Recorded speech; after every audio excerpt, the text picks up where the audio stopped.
보는 이야기입니다.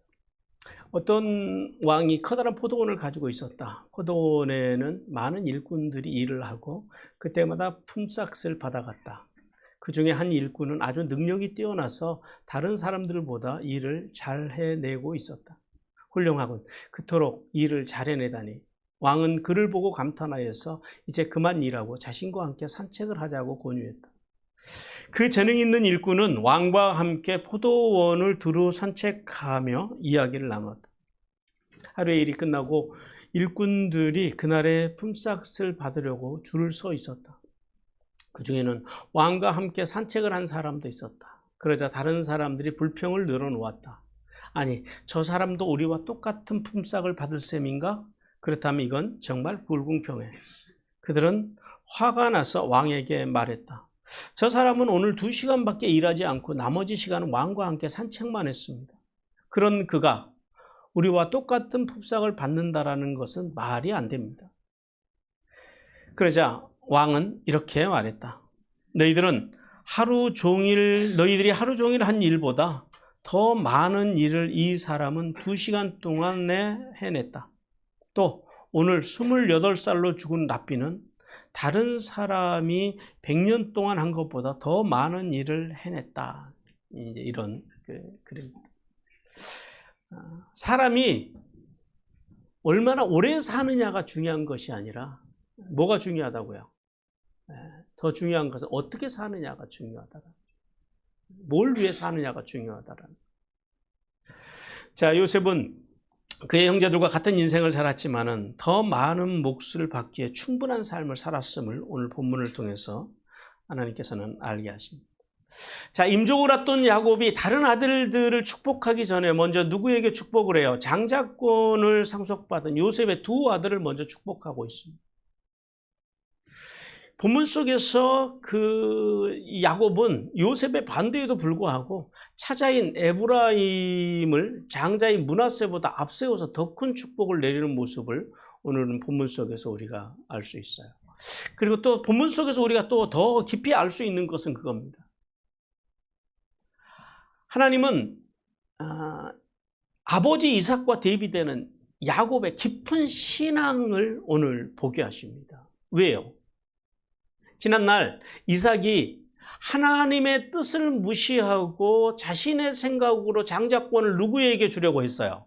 에서에게 주려고 했다라는 거예요. 그런데 오늘 본문 속에 보여지는 야곱, 그는 아들의 뜻을 무시해요. 요셉의 뜻을 무시하고 하나님의 뜻에 순종해서 이제 에브라임과 므낫세를 축복하는 그런 모습을 보여주고 있기 때문입니다. 자, 본문을 통해서 하나님께서는 우리에게 두 가지 메시지를 주십니다. 오늘과 다음 주에 2주에 걸쳐서 이제 우리는 하나님 메시지를 듣게 될 텐데요. 오늘 첫 번째 하나님께서 주시는 메시지입니다. 같이 읽겠습니다. 시작. 하나님께서는 하늘의 지혜를 깨닫고 사람들을 복된 자리로 인도하는 성도들을 기뻐하시고 그의 후손들에게 복을 내려주신다. 네, 먼저 7절에서 11절 말씀을 보니까요. 라헬을 추억하고 요셉의 두 아들로 인하여, 그러니까 정확하게는 요셉과 요셉의 두 아들로 인하여 감사하는 야곱에 대해서 말씀하십니다. 하나님께서는 야곱이 요셉의 모친인 라헬의 매장지에 대해서 말하고 그리고 이어서 요셉과 그의 두 아들에 대한 애정을 드러냈다라고 말씀해요. 자, 오늘 이 7절에서 11절 이 본문 말씀을 통해서 하나님께서는 우리에게 두 가지를 알게 하세요. 먼저 7절 말씀을 통해서는 죽음을 목전에 둔, 죽음을 앞둔 야곱이 가문의 장자인 요셉의 모친 라헬의 죽음과 그녀의 장지에 대해서 전했음을 알게 하십니다. 자, 그런데 여기서 죽음을 목전에 둔 야곱의 라헬을 여기서 언급하는 이유가 뭘까요? 어떻게 보면 전체적인 흐름상 굉장히 좀 생뚱맞는 어떤 그런 이야기라고 할까요?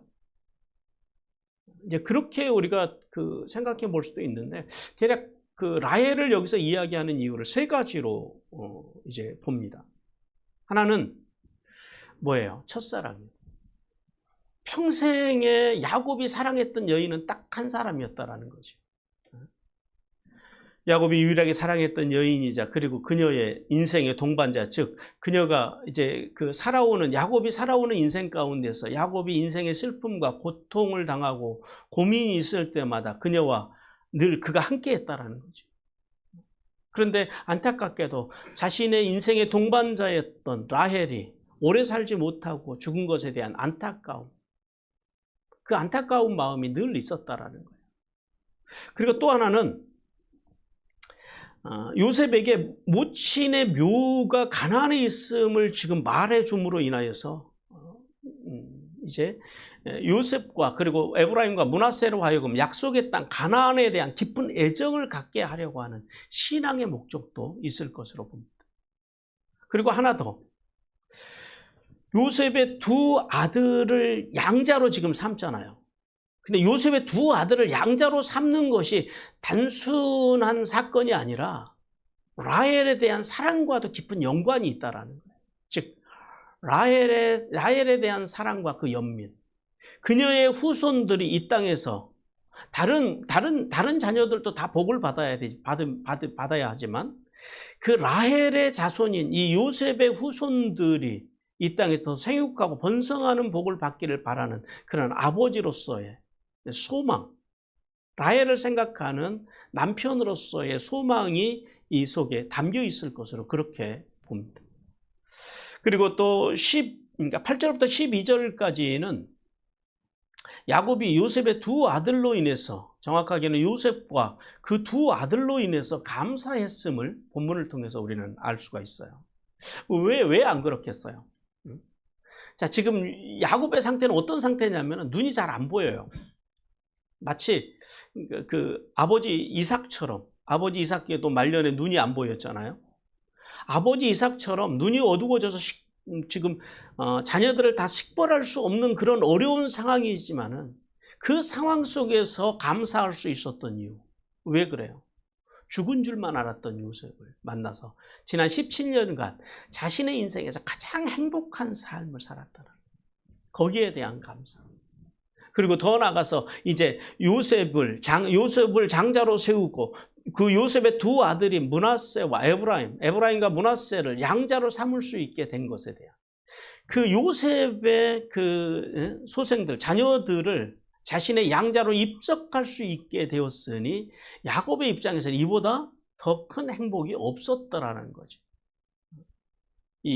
이제 건장하게 이제 한 20살 가까이 됐을 거로 봐요. 에브라임과 므낫세가 한 20살 정도로 상성한 이 두 손자를 품에 안고 하나님 앞에 그래서 감사를 드렸다라는 거예요.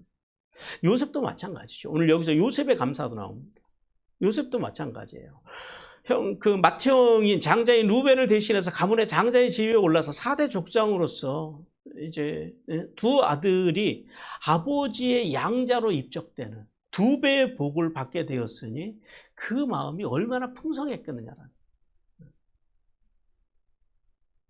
그래서 이 야곱의 풍성함을 어디서 우리가 읽을 수 있냐면은 아버지가 그 아들에 대해서 묻죠. 자녀들에게 물을 때 아버지에게 뭐라고 대답하냐면은 자신이 종노릇했던 애굽 땅에서 하나님께서 선물로 주신 아들들입니다라고 고백하고 있다는. 그 고백 속에서 요셉의 풍성함, 요셉의 감사가 묻어나온다는 사실을 우리는 알 수가 있습니다. 성도 여러분, 자, 하나님께서는 본문을 통해서 우리에게 이제 세 가지, 우리가 이 땅을 살아가면서 복을 받을 수 있는 세 가지의 길을 본문을 통해서 말씀하세요.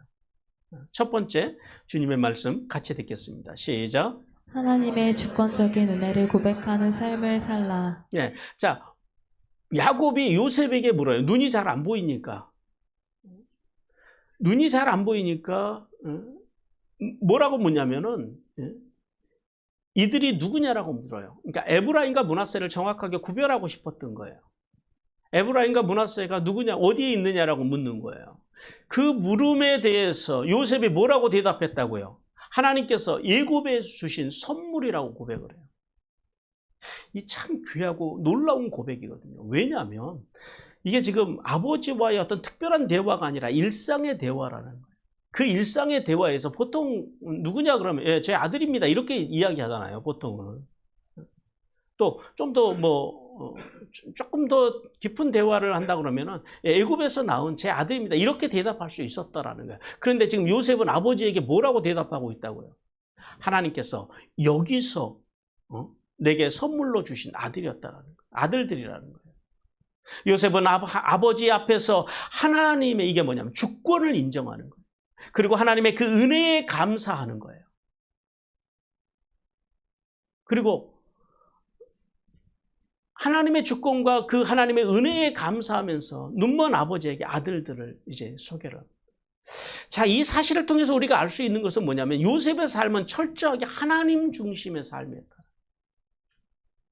즉 요셉은 자식들이 자신의 것이 아니라 누구의 것이라고요? 누가 주신 자녀들이라고요? 하나님이 주신 자녀. 어디서요? 여기서. 이 고난의 땅에서, 이 고통 중에서, 환난 중에서 내게 선물로 주신 은혜의 자녀라는 거예요. 하나님이 주신 기업이고, 그래서 그는 하나님의 언약 안에서 그 자녀들을 양육하고 있음을 보여줍니다. 우리 시편 127편 3절 같이 읽겠습니다. 시작. 보라, 자식들은 여호와의 기업이요 태의 열매는 그의 상급이로다. 이 신앙이 누구에게 있었다고요? 요셉에게 있었다. 내 것이라고 말하지 않고 하나님의 선물로 말하는. 그러므로 성도는 자신의 인생의 주권자가 하나님이심을 인정하며 살아야 됩니다. 더 나아가서 나의 모든 삶의 자리가 하나님의 은혜임을 기억하고 어떤 상황에서도 하나님께 영광을 올려드리는 요셉과 같은 삶, 그리고 요셉과 같은 입술로 하늘의 복과 땅의 복을 받기를 주님께서 원하십니다. 그리고 두 번째 교훈 같이 듣겠습니다. 시작. 하나님을 가까이 하는 자가 되거라. 자, 하나님께서는 요셉에게 두 아들을 자신에게 가까이 오게 하라라고 명령합니다. 자, 이 사실을 통해서 부모가 자녀들에게 줄 수 있는 복, 즉 복된 부모는 누구냐라는 거예요. 복된 부모는 자녀를 하나님께 나오게 하는 부모가 복된 부모라는 사실을 오늘 본문을 통해서 우리에게 말씀합니다. 우리 시편 65편 4절 같이 읽습니다. 시작. 주께서 택하시고 가까이 오게 하사 주의 뜰에 살게 하신 사람은 복이 있나이다. 우리가 주의 집 곧 주의 성전의 아름다움으로 만족하리이다. 예, 주께서 택하시고 가까이 오게 하사, 주님께 가까이 오게 해서 주님의 뜰 안에서 사는 사람이 복되다라는 거예요. 무슨 말이냐면 사람들을, 특별히 자녀들을 하나님께 가까이 오게 하는 부모가 복된 부모라. 그러면 가까이 오게 하다라는 의미가 뭘까요? 어떻게 해야지 자녀들을, 그 다음에 이웃들을 하나님께로 가까이 오게 하는 걸까요? 그것은 죄에 빠진 악인들을 멀리하고 오직 하나님의 말씀과 말씀의 정신으로 성령 충만하여서 삶 속에서 하나님의 은혜와 사랑과 교통을 흘려보내는 인격 신앙으로 살아가게 하는 것. 그것이 하나님께로 가까이 오게 하는 것이라는 사실을 깨달아요. 세 가지죠. 죄와 죄악에 빠진 사람들을 멀리하게 해야 된다는, 죄로부터 멀게 해야 된다는. 더 나아가서는요, 하나님의 말씀과 말씀의 정신으로 살게 해야 된다는. 뿐만 아니라 삶의 자리에 나가서 하나님의 은혜, 인격신앙, 즉 은혜와 사랑과 교통을 흘려보내는 삶을 살아갈 수 있는 자녀. 육적인 자녀뿐만 아니라 영적인 자녀들도 마찬가지입니다. 그런 성도들, 그런 사람들을 세우는 것이, 그런 삶을 살게 하는 것이 뭐라고요? 가까이 오게 하는 거라. 단순히 교회 잘 다니는 것, 그것만을 의미하지 않는다. 그러므로 성도는 온전한 헌신을 의미하는 번제와 최고의 것을 드리는 소제와 관계를 소중하게 여기는 화목제와 근본적인 죄인임을 고백하는 속죄제와 자신의 잘못을 인정하고 책임지고 배상하려고 하는 속건제의 정신으로 하나님 앞에, 하나님께 가까이 나갈 뿐만 아니라 누가요? 내가. 더 나아가서는 자녀들을 그렇게 하나님께로 가까이 나오게 하는 부모, 그 부모가 복된 부모라는 사실을 깨닫기를 주님께서 원하십니다. 그리고 세 번째 교훈 같이 듣겠습니다. 시작. 범사에 감사하는 성도가 되라. 네. 야곱은 요셉을 만난 지 17년이 지났어요. 17년이면 세월이 한 번 바뀌고 두 번 지금 바뀌고 거의 끝나고 있죠. 그 시간 동안에 17년이나 흘렀지만은 그에게로 오는 요셉과 그의 두 아들을 보면서 입을 맞추며 요셉과 그 두 아들로 인해서 오늘 하나님께 감사하고 있다라고 말씀을 합니다. 자, 이 야곱의 입장에서는 요셉의 죽은 줄만 알았던 요셉의 얼굴을 보는 것만으로도 감사한데 지금 누구를 품에 안고 있어요? 그 요셉의 두 아들을 품고 있으니 그의 감사가 얼마나 컸겠느냐라는 거예요. 그 감사를 하나님 앞에 드리는 거예요. 자, 이 사실을 통해서 하나님께서 우리에게 말씀하시는 거예요. 사람들이 세월이 흐르면 은혜를 잊어요. 보통 사람들의 우리의 모습입니다, 그것이. 근데 오늘 여기 야곱은요, 17년이 지났지만 17년 전에 그 죽었던 야곱을 만난 것, 거기에 대한 감사가요, 지금까지도 그의 가슴 속에 깊이 자리 잡고 있다는 변함없는 감사. 세월이 흐르고 어떤 상황에 따라서 왔다 갔다 하는 감사가 아니라 그렇게 하나님 앞에 변함없는 꾸준한 감사, 그리고 그의 두 아들을 이렇게 이제는 마음에 가슴에 품고 자신의 양자로 입적할 수 있음으로 인한 감사, 그 변하지 않는 감사, 모든 환경 속에서도 변함없는 그 야곱의 감사가 하나님의 페이버를 누리기에 합당했다는 사실을 우리는 깨달아야 됩니다. 그러므로 성도는 야곱과 같이 변함없는 감사를 드려야 돼요. 그런 감사를 드리려면 환경이 바뀔 때마다 원망하고 불평하는 그런 그 이스라엘 백성들, 광야에서 죽어간 이스라엘의 백성들의 삶을 버려야 됩니다. 우리 데살로니가전서 5장 18절 같이 읽겠습니다. 시작. 범사에 감사하라. 이것이 그리스도 예수 안에서 너희를 향하신 하나님의 뜻이니라. 네, 모든 일에 범사에 이제 17년이 지나도 감사를 잃지 않는 야곱처럼 모든 환경 속에서요, 범사에 감사하는 삶을 통해 하나님의 페이버를 누리는 복된 성도들이 되시기를 주님께서 원하십니다. 그리고 이제 12절과 16절을 통해서 요셉의 두 아들을 축복하는 야곱에 대해서 말씀합니다. 하나님께서는 요셉의 아들들인 에브라임과 므낫세를 아버지의 축복을 받기 위해서 아버지로 이제 다시 나오게 해요. 그래서 이제 장자인 므낫세를 아버지의 오른손을 향하게 하고, 이 굉장히 중요한 대목이에요. 그 다음에 에브라임을 왼손으로 향하게 해요. 그런데 오늘 본문 말씀에 보니까 그래요. 야곱이 팔을 이렇게 엇바꾸었다 그래요. 그리고 오른손으로 차자인 므낫세를, 에브라임을, 그 다음에 왼손으로 장자인 므낫세의 머리를 얹었다라고 그렇게 말씀합니다. 자, 왜 그랬을까요? 여기 이 사실을 통해, 이 본문을 통해서 하나님께서 우리에게 이제 세 가지를 알게 하시는데요. 먼저 12절에서 요셉이 두 아들에게 아버지를 향하여 절하게 했다라고 말씀을 해요. 오늘 요셉이 아버지를 향해서 이제 절을 했다라고 그렇게 말씀을 해요.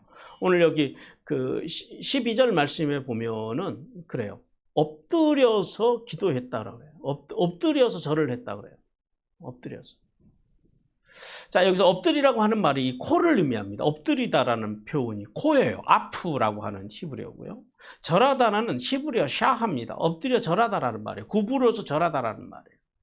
무슨 말이냐면 요셉이 아버지의 장자로 인정받은 아들들을요, 아버지의 무릎 곁에서 물러나게 한 후에, 그리고 자신이 모든 애를 다해서 코가 땅에 닿도록 아버지 앞에 엎드려서 감사의 인사를 올렸다라는 존중입니다. 아버지를 최고의 가치로 존중하는 아들의 모습을 보여준다는. 그리고 13, 14절을 통해서 하나님의 뜻에 따라서 요셉의 두 아들을 야곱이 축복했음에 대해서 말씀을 해요. 자, 요셉이 어떻게 했다고요? 므낫세에게 장자인 므낫세에게 아버지의 오른손의 복을 받기 위해서 왼쪽에 세우고 그리고 에브라임을 왼손의 복을 받게 하기 위해서 오른쪽에 세웠다라는 거예요. 그런데 아버지가 어떻게 했다고요? 손을 엇바꿨다라는 거예요. 왜 이게 지금 중요하냐면, 왜 이 대목이 중요하냐면, 고대 근동 사람들은 이 오른손이라고 하는 것에 대한 특별한 의미를 가지고 있어요. 권능, 권위와 탁월한 능력과 복과 은혜를 상징하는 게 이 오른손이에요. 그래서 오른손이라고 하는 것은, 오른손의 복이라고 하는 것은 이제 두 배의 복 가운데서도 더 큰 복을 이야기합니다. 그런데 야곱이 팔을 엇바꿔요. 그냥 이렇게 해도 되잖아요. 근데 왜 굳이 이렇게 했냐라는 거예요. 그 이유에 대해서는 오늘 그 성경 말씀을 원문으로 보면은 이해가 돼요. 이 우리 성경 가지고는 이해가 안 됩니다. 여기 팔을 엇바꿔 얹었더라 그러잖아요. 이게 히브리어로 시켈, 에트, 야다 이유라고 그럽니다. 직역을 하면 이렇게 돼요. 팔을 지혜롭게 얹었더라는 말이에요. 무슨 말이냐면 엇바꿨다라고 하는 이 말이 우리 성경에서는 엇바꿨다라고 번역을 했는데 이게 좀 약해요. 이 샤칼입니다. 샤칼. 히브리어로. 샤칼이 뭐예요? 지혜롭다, 총명하다 이런 의미예요. 그러니까 번역을 하면 어떤 단어가 된다고요? 어떤 말이 된다고요? 팔을 지혜롭게 또 혹은 신중하게 얹었다라는 거예요. 이게 그런 의미예요. 즉 팔을 엇바꿔서 오른손으로는 에브라임을 왼손으로는 므낫세를 얹은 것, 이것이 야곱의 돌발적인 행동이 아니다라는 거예요. 뭐였다고요? 하나님의 뜻에 따른 지혜로운 신중한 결정이었다라는 거예요. 그냥 한 게 아니라는 거예요. 하나님의 감동, 하나님께서 주시는 감동에 따라서 하나님이 주신 지혜를 따라서 손을 이렇게 엇바꿔서 얹었다는 이게 그런 의미가 됩니다. 그러니까 거기에는 하나님의 뜻이 있죠. 실제로 에브라임이 출애굽하는 과정에서부터 시작해서 그리고 가나안을 정복할 때에 에브라임이 전체적으로 리더의 지파의 역할을 합니다. 그러니까 하나님의 이러한 뜻 가운데서 모든 것이 진행되고 있음을 알게 해요. 그리고 15, 16절을 통해서 야곱이 하나님의 이름을 부르면서 두 가지의 복을 에브라임과 므낫세를 위해서 구했다라고 말씀해요. 먼저 야곱이 하나님의 이름을 부르는데 첫 번째 어떤 하나님의 이름을 부르냐면 아브라함과 이삭이 섬기던 하나님의 이름을 불러요. 여기서 섬기다라고 하는 말이 보통 우리 성경에서는 히브리어로 섬기다라는 말을 아바드를 쓰거든요. 예배하다, 섬기다 이런 말인데 오늘 여기서는 어떤 단어냐면 할라크예요. 이게 좀 번역도 이것도 좀 약해요. 우리 한글 성경이 할라크예요. 할라크가 어떤 의미냐면 걷다, 쫓다, 향하다 이런 의미가 있어요. 어떤 의미냐면 야곱이 이제부터 에브라임과 므낫세에게 내리는 축복이 어떤 축복이냐면 할아버지 아브라함과 그리고 아버지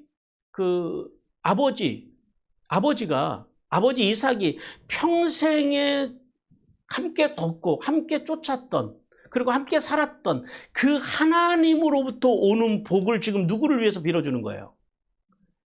에브라임과 므낫세를 위해서 빌어주고 있는 거예요. 또한 동시에 이 자녀들이 평생에 하나님을 쫓아 살아가기를 원하는 복, 이 복이 임하기를 위해서 지금 기도하고 있다라는 거예요. 축복하고 있다라는 거예요. 그리고 두 번째 하나님의 이름을 부르는데 그 이름은 어떤 하나님이냐면 나를 기르신 하나님이라고 그래요. 기르신 하나님. 여기서 기르시다라고 하는 말이 이게 히브리어로 라하흐입니다. 라하흐. 이게 풀을 뜯다라고 하는 의미에서 파생된 단어인데요. 우리 성경에서는 원문에 보면 아하로에라고 그래요. 이 로에라고 하는 말이 무슨 말이냐? 목자라는 말이에요. 그냥 단순히 그래서 기르신 하나님이 아니라 어떤 하나님이요?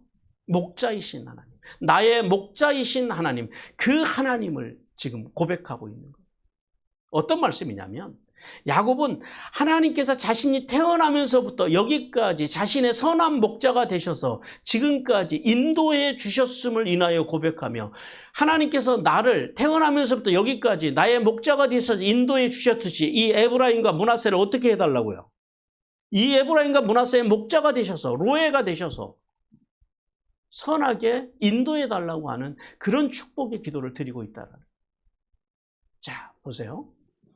하나님의 이름을 부르는데 섬기던 하나님, 그리고 기르신 하나님, 이 섬기다와 기르다라고 하는 이 두 단어를 통해서 야곱이 할아버지와 아버지의 인생을 주관하셨고 인도하셨던 하나님 앞에, 하나님이 이제 그 하나님 앞에 겸손하게 엎드려서 이 두 손주를 위해서 축복하는 기도를 드리고 있는 거예요.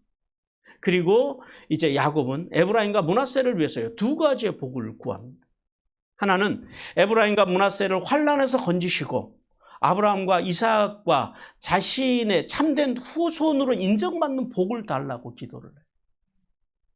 여기서 환난이라고 하는 단어는 라우입니다. 악, 사악함 이런 의미예요. 그 다음에 건지시다라고 하는 표현도, 말씀도, 이게 성경에서는 이제 건지다라는 말이 보통 그 나찰이라고 하는 단어를 쓰든지 이제 그러는데, 여기서는 핫고해를 썼어요. 핫고해. 이게 무슨 말이냐면 가을, 속량하다라는 의미에서 파생된 단어인데요. 구원하는 자, 기업 물을 자 이런 의미예요. 고엘. 이런 의미고요. 자, 여기서 왜 하나님 앞에서 이렇게 건지시는, 환난에서 건지시기를 위해서 기도한다라는 게 어떤 의미냐면, 야곱은 하나님께서 요셉의 후손들의 뭐가 되어주시기를 원하는 거예요? 고엘이요. 기업 물을 자가 되어주시기를 원하는 거예요. 여러분, 세상에 하나님이 기업 물을 자가 되어주시는 인생이야말로 가장 복된 인생이다. 최고의 복을 받는 인생이죠. 그래서 하나님이 요셉의 후손들, 에브라임과 므낫세의 고엘, 기업 물을 자가 되셔서 세상의 모든 악과 사악함과 어려움과 부족함으로부터 이 자녀들을 건져주시고, 더 나아가서 장자 지파로서 언약의 후손으로 모든 사람의 인정을 받는 그런 사람들이, 그런 지파를 이루게 해달라고 지금 그렇게 기도하고 있다. 야, 여러분, 이게 얼마나 위대한 기도입니까? 에브라임과 므낫세는 오늘 이제 야곱으로부터 최고의 복을 받고 있다는 거예요. 그리고 또 하나의 복은 그거예요. 에브라임과 므낫세를 번성하게 해서 위대한 언약 백성이 되게 해달라고 간구합니다. 오늘 여기 성경에 보니까 번식되게 그러죠. 번식되게. 이게 무슨 단어냐면은 히브리어로 다가예요. 이게 물고기를 연상하시면 됩니다. 물고기의 다산과 충만함을 이야기해요. 물고기가 알을 낳을 때는요, 수십 개서부터 많게는 수만 개를 낳는다 그래요. 셀 수 없는 그 수많은 알들을 낳고, 그리고 그 알들이 부화해가지고요, 그 물고기들이요, 물가에 보면 막 떼로 몰려다니잖아요. 그걸 연상하시면 돼요. 그렇게 많은 물고기가 알을 낳고 부화해서 떼로 움직이는 물고기처럼 요셉의 가문이, 이 에브라임과 므낫세의 가문이 이 땅에서 좋은 땅을 차지하고, 그리고 역사의 중심부에서 활발하게 증거하고 활동하는 복을 달라고 지금 기도하고 있습니다. 그래서 실제로 이 복이요, 다 이루어져요. 어떻게 이루어지냐면, 가나안을 정복할 때 가나안의 가장 중요한 그 중심부를 두 지파가 차지해요. 한 지파는요, 유다가 차지해요. 그리고 그 반대쪽에서는 에브라임이 차지해요. 그러니까 이스라엘의 가장 그 핵심적인 땅을 누가 차지하냐면 그 중심을 에브라임이 차지합니다. 성도 여러분, 하나님께서는 이 본문을 통해서 우리에게 두 가지의 교훈을 주세요. 첫 번째 교훈 같이 읽겠습니다. 시작. 자녀들을 하나님의 복을 받는 자리로 인도하라. 예. 요셉은 아버지 야곱 앞에 엎드려서 절한 후에 그 두 아들을 어떻게 했다고요? 아버지에게로 가까이 이끌어서 아버지의 복을 받게 했다라고 성경은 우리에게 말씀. 자, 여러분, 이 축복은 에브라임과 므낫세에게 엄청난 사건이 되는 거예요. 그의 후손들에게.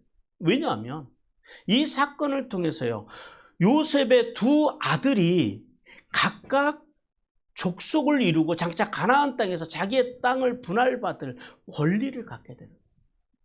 이 축복 때문에, 오늘 이 야곱이 에브라임과 므낫세에게 하는 이 축복 때문에 훗날 삼촌의 지파들과 함께 가나안 땅에 들어갈 때에 한 지파로서 당당하게 그들이 들어갈 수 있는 근거가 바로 여기에 있었다라는 거예요. 그래서 오늘 이 축복은 에브라임과 므낫세에게는요, 역사적인 축복입니다. 자, 그런데 이 아들들이 이렇게 복을 받을 수 있는 비결이 무엇 때문이었냐? 하나는 거기에 누가 있었어요? 복된 아버지가 그들을 그 복의 자리로 인도했다라는. 그러니까 복의 자리로 이끌고 가는, 인도하는 누가 있었다고요? 아버지가 있었다. 요셉이 있었다. 세상 사람들은 자녀들에게 좋은 환경 속에서 공부를 더 잘할 수 있도록 후원해주고 자녀들에게 좋은 재산을 물려주고 편하게 살게 해주는 것을 우리 세상은 좋은 부모라고 합니다. 예, 좋은 부모인 건 맞습니다. 하지만 우리가 기억해야 될 것은 그거예요. 이러한 것들이 자녀가 이 땅에 살아가는 동안에는 잠시의 유익을 주지만은 자녀에게 참된 생명과 만족을 줄 수 없다라는 사실을 우리는 깨달아야 돼요. 따라서 좋은 부모, 참된 부모는 누구냐? 요셉과 같이 자녀들을요, 복된 자리로 인도하는 부모가 좋은 부모라는 사실을 깨닫는 은혜가 임하시기를 바랍니다. 그러면 자, 어떤 자리가 자녀들에게 복된 자리가 되냐라는 거. 어떤 자리요? 하나님의 말씀을 공부하는 자리. 그리고 하나님을 예배하는 자리. 그리고 하나님 앞에 나가서 기도하는 자리가 복된 자리인 줄 알고 그 귀한 자리로 인도하기 위해서 늘 가르침이 끊이지 않는, 말씀의 가르침이 끊이지 않는 복된 부모들이 되시기를 주님께서 원하십니다. 신명기 6장 7절 같이 읽습니다. 시작. 내 자녀에게 부지런히 가르치며 집에 앉았을 때에든지 길을 갈 때에든지 누워 있을 때에든지 일어날 때에든지 이 말씀을 강론할 것이며. 네. 이 부모가 이렇게 하나님의 말씀과 말씀의 정신을 자녀들에게 그리고 후손들에게 증거하는 부모가 좋은 부모고 복된 부모라는 사실을 깨달아야 됩니다. 그러므로 성도는 하나님을 가까이 함이 최고의 복인 줄 알고 자녀들을 최고의 복의 자리로 인도하는 복된 부모들이 되시기를 주님께서 원하십니다. 그리고 또 하나는 이 복된 아버지의 말씀에 순종하는 자녀가 거기에 있었다는. 에브라임과 므낫세가 누구예요? 어디서 태어났어요? 애굽에서. 그리고 누구 품에서 자랐어요? 애굽 여인의 품에서. 그리고 애굽에서 자랐어요. 그런데 오늘 이 본문 속에서 비춰지고 있는 에브라임과 므낫세의 모습은 어떤 모습이세요? 철저하게 아버지의 말씀에 순종하는 그런 아들들의 모습을 오늘 본문 속에서 알 수 있습니다. 여러분 보세요. 아무리 할아버지의 신앙이 훌륭하고 아버지의 신앙이 훌륭해도요, 자녀들이 존중하고 따라오지 않는다면 그 복의 물줄기가 어떻게 흘러가겠냐라는 거예요. 여러분 우리가 기억해야 될 것은 기독교의 이 복에 대한 그 생각과 그리고 세상에서 말하는 기복에서 말하는 복에 대한 생각이 좀 다릅니다. 우리는 보통 그 기복에서 말하는 복은 그런 거예요. 부모가 조상들이 덕을 많이 쌓아놓으면 자녀들이 후손들이 그 복을요 꽃감 빼먹듯이 빼먹는다라고 생각을 해요. 근데 기독교의 복은 복에 관한 좀 달라요. 생각은 물줄기를 생각하시면 됩니다. 조상으로부터 거대한 복의 물줄기가 흘러요. 그 물줄기, 그 복을 받아내려면 어떻게 해야 돼요? 각자의 자기의 삶의 논이 있잖아요. 논으로 비유해 보자고요. 논이나 밭으로 생각을 해보세요. 옆에서 아무리 조상들의 복이 흘러도 자기가 스스로 삽을 가져와서 그 물줄기에다가 물을 대지 않으면, 눈독을 열지 않으면 그 복의 물줄기가 자신의 삶 속으로, 자신의 밭이나 논으로 들어오겠어요? 안 들어오겠어요? 절대 못 들어오고. 이거예요. 기독교의 복은. 복에 대한 생각은 그거예요. 아무리 부모가 좋은 복에 대해서 이야기를 해도, 부모를 통해서, 조상들을 통해서 아무리 위대한 복이 흘러도 본인들이 수용하지 않으면 그 복은 절대 그의 인생에는 영향력이 없다라는. 그러니까 뭐가 필요하다고요? 스스로의 결단이 필요하다. 스스로 그 복의 물줄기를 열 수 있을 힘을 자녀들에게 길러줘야 된다라는 거예요. 따라서 자녀들은 부모 세대로부터 흐르는 복을 받기 위해서는요, 에브라임과 므낫세처럼 순종하는 믿음을 가져야 함을 깨닫기를 주님께서 원하십니다. 그리고 오늘 주님께서 주시는 두 번째 교훈 같이 읽겠습니다. 시작. 하나님 나라의 일꾼으로 세움받은 자녀가 복된 자녀이다. 예, 누가 복된 자녀라는 거예요. 야곱은 일찍이 조부 아브라함을 통해서 주셨던 언약의 복을 오늘 에브라임과 므낫세가 이어가도록 하나님 앞에 복을 빕니다. 즉 번성의 복이 임하기를 위해서 지금 축복하고 있다라는 거예요. 우리 창세기 22장 17절 같이 읽겠습니다. 시작. 내가 내게 큰 복을 주고 내 씨가 크게 번성하여 하늘의 별과 같고 바다의 모래와 같게 하리니 내 씨가 그 대적의 성문을 차지하리라. 또 내 씨로 말미암아 천하 만민이 복을 받으리니 이는 내가 나의 말을 준행하였음이니라 하셨다 하니라. 예, 하나님께서는 이 사실을 통해서 자녀를 위한 기도에 대해서 우리에게 말씀합니다. 어떤 기도가 자녀들을 위한, 후손들을 위한, 자손들을 위한 좋은 기도일까요? 세상에 우리는 보통 자녀들을 위해서, 보통 사람들이 자녀를 위해서 기도할 때 어떤 기도를 많이 해요? 자녀들이 다른 사람들보다 더 잘 살고 행복하게 해주시고, 그리고 이 땅에서 부와 권력을 소유하고 그 안에서 풍성한 인생을 살게 해달라고 우리는 보통 그런 기도를 자녀들에게 합니다. 그러나 최소한 구원과 영생의 삶이 최고의 복이라는 사실을 믿는 성도들의 기도는 달라집니다. 이 세상에 이제 구원과 영생의 복이야말로 최고의 복이라는 사실은 부모들은 어떻게 기도하냐면, 이 세상에서 우리의 자녀들이 고난의 삶을 산다 할지라도 일생 하나님과 동행하며 하나님의 나라의 일꾼으로 교회와 세상을 섬기며 그리고 하나님의 역사를 이루는 도구로 쓰임받기를 위해서 기도한다라. 이것이 구원과 영생의 비밀을 아는 부모들이 하는 기도입니다. 왜냐하면, 왜 이런 기도를 드리냐면, 이 세상의 복들은 우리의 자녀들이 결단코 구원을 받을 수 없다라는 사실 때문에. 그러니까 뭐가 제일 큰 복이라고요? 신앙생활하면서 복 중에 복은 뭐라고요? 구원받는 복. 구원과 영생의 복. 영원한 하나님의 나라에 살아가는 복. 우리가 이것을 모르기 때문에 자꾸 이 땅의 것들이 좋은 건 줄 알고 이 땅의 복들을 위해서, 자녀들을 위해서 우리는 기도하며 살아간다라. 따라서 성도는 자녀들이 하나님의 말씀과 말씀의 정신으로 사는 삶이 가장 귀하고 복된 삶이라는 사실을 깨닫기를 주님께서 원하십니다.